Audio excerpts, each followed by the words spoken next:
Half-sister made a speech about loyalty at sister's wedding and then got pregnant with groom's baby. The champagne flute shattered on the dance floor, silencing the wedding band mid-note.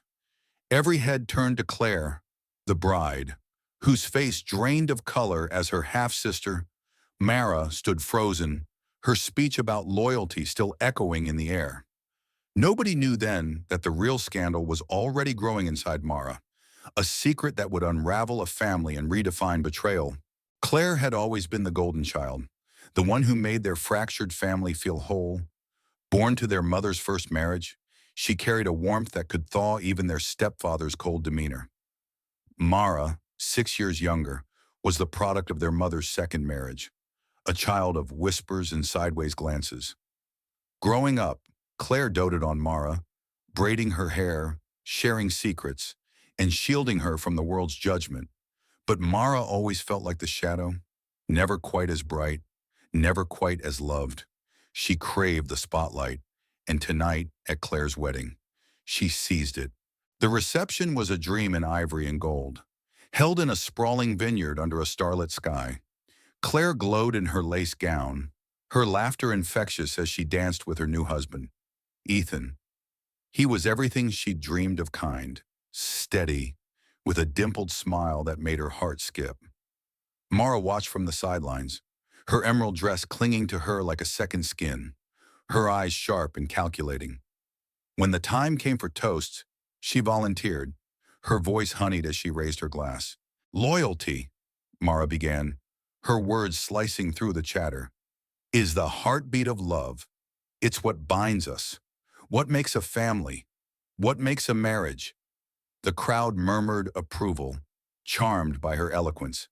Claire beamed, squeezing Ethan's hand, unaware that Mara's speech was a performance, a prelude to chaos. To Claire and Ethan, Mara finished, "May your loyalty never waver." The applause was thunderous, but Ethan's smile faltered. His eyes locked on Mara for a moment too long. Weeks later, the first crack appeared. Claire noticed Ethan's late nights, his distracted glances, the way his phone buzzed incessantly. She chalked it up to work stress, refusing to let doubt poison her joy. But Mara's visits grew frequent, her presence lingering like a storm cloud. She dropped by unannounced, her laughter too loud, her touches on Ethan's arm too familiar. Claire brushed it off. Mara was family, her little sister, the one she'd always protected.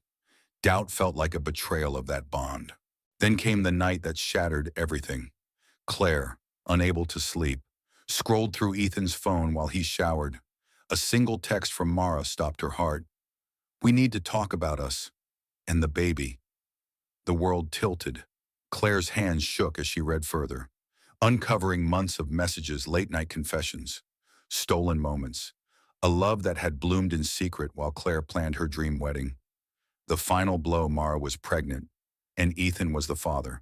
Confrontation came at dawn. Claire stood in their kitchen, her wedding ring glinting under the harsh light, as Ethan stammered apologies.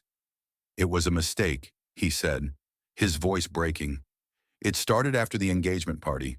When you were away, Mara was there, and I was drunk." And Claire cut him off, her voice steady despite the tears. "You let her into our lives. You let her betray me." Ethan's silence was answer enough.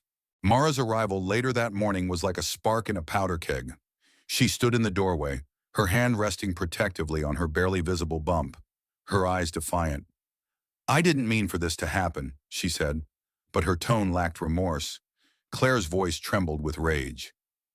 "You stood at my wedding, preaching loyalty, while you were carrying his child. How could you?" Mara's lips curled into a half smile. "You always had everything, Claire. The perfect life, the perfect love. I just wanted something of my own." The argument spiraled, years of unspoken resentment spilling out. Claire accused Mara of jealousy, of sabotaging her happiness. Mara fired back, claiming Claire's perfection had suffocated her, made her feel invisible. Ethan stood between them, a broken man, pleading for forgiveness neither woman could give. The family they'd built, fragile as it was, crumbled in that moment. Claire moved out the next day, renting a small apartment across town. She threw herself into work, trying to drown the pain, but the betrayal gnawed at her. Friends urged her to cut Mara out of her life, but Claire couldn't. Despite everything, Mara was still her sister, the girl she'd once rocked to sleep during their mother's fights. She wrestled with her anger, her love, and the question of what family meant when trust was gone. Mara, meanwhile, leaned into her pregnancy, posting glowing updates online, framing herself as a victim of circumstance. She painted Ethan as the pursuer, herself as the innocent caught in his charm. The narrative worked. Friends and neighbors rallied around her, whispering about Claire's coldness, her inability to forgive. Claire watched from afar, her heart breaking anew with each post, each lie, but she refused to play the victim. She wanted answers, not pity. Months passed, and the baby's arrival loomed. Claire's mother, desperate to mend the rift, begged her to meet Mara. "She's your sister," she said. "She's carrying your niece or nephew. Can't you find a way forward?" Claire agreed, not for Mara, but for the child, who deserved better than a family torn apart by lies. The meeting was at a quiet cafe, the kind Claire and Mara used to visit as teenagers. Mara looked softer, her defiance tempered by the weight of impending motherhood. Claire spoke first, her voice steady. "I don't forgive you, Mara, but I want to know why. Why us? Why him?" Mara's eyes filled with tears, and for the first time, she seemed genuine. "I was jealous," she admitted. "You had everything I wanted: love, stability, a future. I thought if I could have a piece of it, I'd finally feel whole." The confession didn't erase the pain, but it cracked open a door. Claire saw Mara not as the villain, but as a broken girl chasing a happiness she didn't know how to find. They talked for hours, peeling back layers of hurt, jealousy, and love. Claire realized that loyalty wasn't just about fidelity. It was about choosing to see the humanity in those who hurt you, even when it felt impossible. Ethan was a harder case. He wanted to be part of the child's life, but Claire couldn't stomach the thought of him in hers. She filed for divorce, a decision that felt like cutting off a limb, but also like reclaiming her strength. Ethan moved out, and Mara moved forward, raising her son, Noah, alone. Claire visited occasionally, not for Mara, but for Noah, whose innocent eyes reminded her of the sister she'd once known. Over time, Claire rebuilt her life.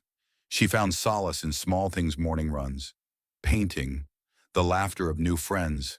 She learned that betrayal didn't define her, that her capacity for love was stronger than her pain. Mara, too, grew, the weight of motherhood softening her edges. She reached out to Claire, not expecting forgiveness, but hoping for a new start. Claire wasn't ready to fully embrace her, but she left the door open, a sliver of light in the darkness. The story of Claire, Mara, and Ethan isn't tidy. It's a messy tangle of love, betrayal, and redemption. A reminder that family is both a gift and a battleground. Loyalty, Claire learned, isn't about perfection. It's about choosing to show up, even when it hurts. Mara learned that happiness can't be stolen, only built. And Ethan, he learned the cost of weakness, of choices made in fleeting moments. What do you think? Was Claire right to keep Mara in her life? Or should she have cut her off completely? Should Ethan have a place in Noah's life? Or does his betrayal outweigh his rights as a father? Share your thoughts. There's no right answer, only the truth of what you believe. In Tornum.